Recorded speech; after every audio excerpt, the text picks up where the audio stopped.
Hello friends, welcome to my channel. Class 4ന്റെ EVS ക്ലാസ്സിന്റെ പുതിയ ചാപ്റ്ററിലെ പുതിയ വീഡിയോയിൽ പുതിയ ക്വസ്റ്റ്യൻസും പുതിയ ആൻസേഴ്സും ആയിട്ടുള്ള വീഡിയോയിലേക്ക് നമ്മൾ കടക്കാൻ പോവാണ് അല്ലേ? ഓക്കെ, അപ്പോൾ നമ്മുടെ പുതിയ ചാപ്റ്റർ എന്താ? മാനത്തേക്ക്, അപ്പ് എബൌട്ട് ദ സ്കൈ. അത് കേൾക്കുമ്പോൾ തന്നെ നമുക്കറിയാം അല്ലേ, കുറേ ആകാശ വിശേഷങ്ങളൊക്കെ നമുക്ക് ഈ പാഠത്തിൽ പഠിക്കാനും അറിയാനും ഒക്കെ ഉണ്ടാവും. ഇപ്പൊ കൂട്ടുകാർക്കൊക്കെ ഇഷ്ടമല്ലേ ആകാശം? ഓക്കെ, അപ്പൊ നമുക്ക് നോക്കാം.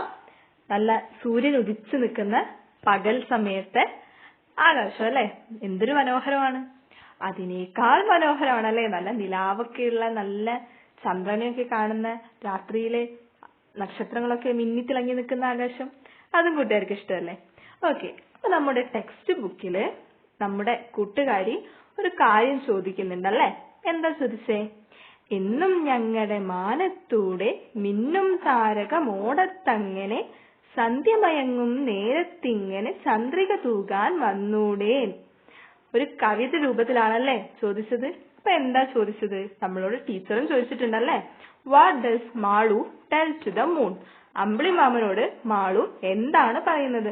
എന്താ പറയുന്നേ? നമുക്ക് കേട്ടറിയാം അല്ലെ. എന്നും ഞങ്ങളുടെ മാനത്തൂടെ, എന്നും ഞങ്ങളുടെ ആകാശത്തിലൂടെ, മാനത്തിലൂടെ മിന്നും താരകമോടൊത്തങ്ങനെ. മിന്നും താരകം എന്ന് പറയുന്നത് എന്താ? താരകം എന്ന് പറഞ്ഞാൽ നക്ഷത്രം അല്ലെ. അപ്പൊ മിന്നിത്തിളങ്ങുന്ന നക്ഷത്രങ്ങളോട് കൂടെ സന്ധ്യമയങ്ങും നേരത്തിങ്ങനെ. സന്ധ്യ മയങ്ങുന്ന നേരം എന്ന് പറഞ്ഞാൽ സന്ധ്യാസമയം അല്ലെ. സന്ധ്യ സമയത്ത് ചന്ദ്രിക തൂകാൻ വന്നൂടെ. ചന്ദ്രന്റെ നിലാവല്ലേ ചന്ദ്രിക. അപ്പൊ ചന്ദ്രിക തൂകാൻ വന്നൂടെ എന്നാണ് ചോദിക്കുന്നത്. അപ്പൊ നമുക്ക് എങ്ങനെ എഴുതാം? സന്ധ്യാസമയത്ത് മിന്നിത്തിളങ്ങുന്ന നക്ഷത്രങ്ങളുടെ കൂടെ എന്നും ഞങ്ങളുടെ മാനത്ത് വെളിച്ചം വിതറാൻ വന്നുകൂടെ എന്നാണ് മാളക്കുട്ടി ചോദിക്കുന്നത്. ഓക്കെ, പിന്നീട് നമ്മള് ചന്ദ്രന്റെ ഒരുപാട് വിശേഷങ്ങൾ അറിഞ്ഞല്ലേ. നമ്മുടെ മാളക്കുട്ടിക്ക് ഏറ്റവും ഇഷ്ടപ്പെട്ടത് ആകാശത്ത് ചന്ദ്രനെയാണ്. അപ്പൊ ചന്ദ്രനെ കുറിച്ചുള്ള ഒരുപാട് കാര്യങ്ങൾ നമ്മൾ ഇന്നത്തെ ക്ലാസ്സിൽ മനസ്സിലാക്കി. ഓക്കെ, അതുപോലെ സൂര്യനെ കുറിച്ച് മനസ്സിലാക്കി അല്ലെ. എന്താണ് സൂര്യൻ? സൂര്യൻ ഒരു നക്ഷത്രമാണ് എന്ന് നമ്മൾ മനസ്സിലാക്കി. സ്വയം പ്രകാശിക്കുന്ന, കത്തിജ്വലിക്കുന്ന ഗോളങ്ങളാണ് നക്ഷത്രങ്ങൾ. അപ്പൊ സൂര്യൻ ഒരു നക്ഷത്രമാണ്. അതുപോലെ സൂര്യന് ചുറ്റും ഒരേ ആകൃതിയിൽ ചുറ്റുന്ന ഗോളങ്ങളുണ്ട്. അവയാണ് ഗ്രഹങ്ങൾ എന്ന് നമ്മൾ മനസ്സിലാക്കി അല്ലെ. അതിലൊരു ഗ്രഹമാണ് നമ്മുടെ ഭൂമി. ഓക്കെ, അപ്പോ ഭൂമി ഇങ്ങനെ ചുറ്റുമ്പോ, സൂര്യന് ചുറ്റുമ്പോ അതിൽ നമ്മളൊരു പരീക്ഷണം കണ്ടു അല്ലെ. എങ്ങനെയാണ് നമുക്ക് രാത്രിയും പകലും ഉണ്ടാകുന്നത് എന്ന്. വെളിച്ചം ഉണ്ടാകുമ്പോഴാണ് പകല്, വെളിച്ചമില്ലാത്തപ്പോ രാത്രി. അപ്പോ കറങ്ങുന്നതിനനുസരിച്ചിട്ടല്ലേ, സൂര്യന് ചുറ്റും കറങ്ങുമ്പോ വെളിച്ചം വരുന്ന ഭാഗത്ത് ഒരു പ്രാവശ്യം ചുറ്റാൻ, അതായത് സ്വയം ചുറ്റി വരാൻ വേണ്ടിയിട്ടും. ഓക്കെ, നമുക്ക് അതിലേക്കൊക്കെ കടക്കാല്ലേ. നമുക്ക് എഴുതി തന്നിട്ടുണ്ട്. ഭൂമി സ്വയം കറങ്ങുന്നതിനെ ഭ്രമണം എന്ന് പറയുന്നു. ഭൂമിക്ക് ഒരു ഭ്രമണം പൂർത്തിയാക്കാൻ 24 മണിക്കൂർ വേണം. ഇതാണ് ഒരു ദിവസം. അപ്പൊ ഭൂമി സ്വന്തം അച്ചുതണ്ടില് സ്വയം ചുറ്റുന്നത് 24 മണിക്കൂർ എടുത്തിട്ടാണ്. അപ്പോ ചുറ്റുമ്പോ സൂര്യന്റെ ഭാഗത്ത് പ്രകാശം അല്ലെ, സൂര്യനെ അഭിമുഖമായിട്ട് വരുന്ന ഭാഗങ്ങളിൽ പ്രകാശം ഉണ്ടാകുമ്പോ അവിടെ പകലും, ഓപ്പോസിറ്റ് ഭാഗത്ത് ഇരുട്ടായിരിക്കും, അവിടെ രാത്രിയുമായിരിക്കും. The spinning of the earth on its own axis is called rotation.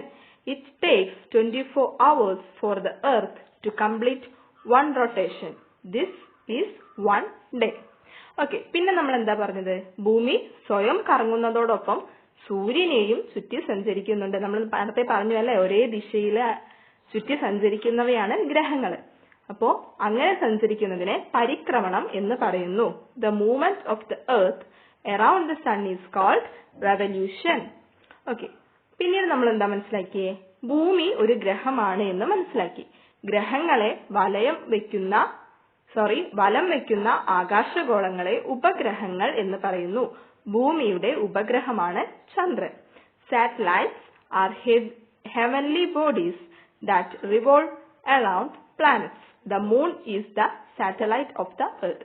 അപ്പൊ നമ്മൾ പറഞ്ഞു, ഭൂമി സ്വയം കറങ്ങുന്നുണ്ട്, അതിനോടൊപ്പം സൂര്യനെയും ചുറ്റുന്നുണ്ട്. അപ്പൊ സൂര്യനെ ചുറ്റുന്ന ഈ ഭൂമിയെയും ഒരാള് ചുറ്റുന്നുണ്ട്. അതാരാ? നമ്മുടെ ഭൂമിയെ ചുറ്റുന്നത് ചന്ദ്രനാണ്. ഇതുപോലെ മറ്റു ഗ്രഹങ്ങളെ ചുറ്റുന്ന ചന്ദ്രന്മാരുണ്ട്. അവരുടെ പേര് ചന്ദ്രൻ എന്നല്ല, നിങ്ങളെ മനസ്സിലാവാൻ വേണ്ടി പറഞ്ഞു എന്നേ ഉള്ളൂ. അത്തരത്തില് ഈ ആകാശഗോളങ്ങളെ, ഗ്രഹങ്ങളെ ചുറ്റുന്ന ചന്ദ്രന്മാരെ പറയുന്ന പേരാണ് ഉപഗ്രഹങ്ങൾ. അപ്പോൾ ഓരോ ഗ്രഹത്തിന്റെ ഉപഗ്രഹങ്ങൾക്കും ഓരോ പേരുണ്ട്. ഇപ്പൊ നമുക്ക് ചന്ദ്രനാണ്, അതുപോലെ മറ്റു ഗ്രഹങ്ങൾക്ക് മറ്റു പേരുകളുണ്ട്. ഓക്കെ, പിന്നീട് നമുക്കൊരു പട്ടിക പൂർത്തിയാക്കാനാണ് പറഞ്ഞിട്ടുള്ളത് അല്ലെ. അപ്പൊ എന്തൊക്കെ ചെയ്യാനാ പറഞ്ഞേ?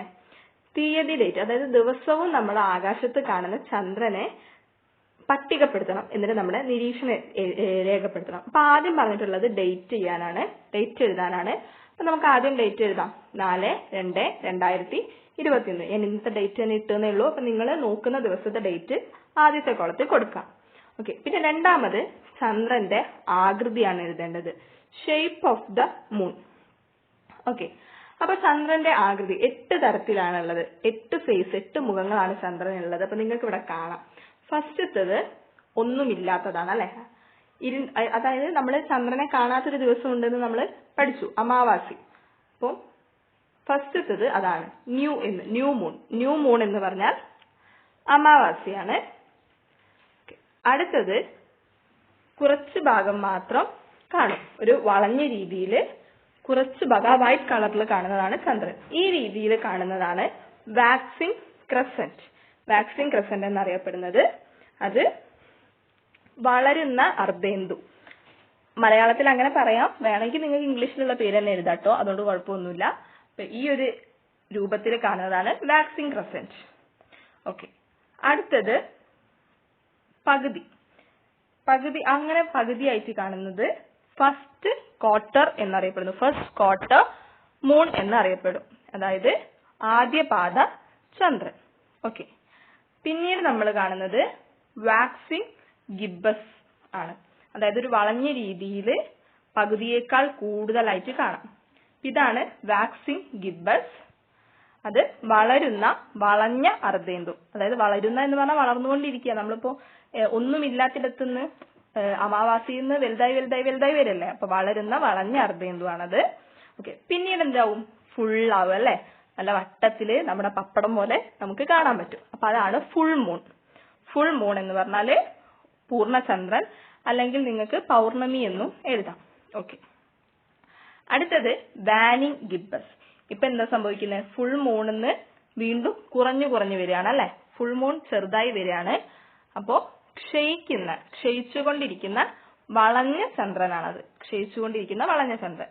ഓക്കെ, പിന്നെ വീണ്ടും പകുതിയായി അല്ലെ.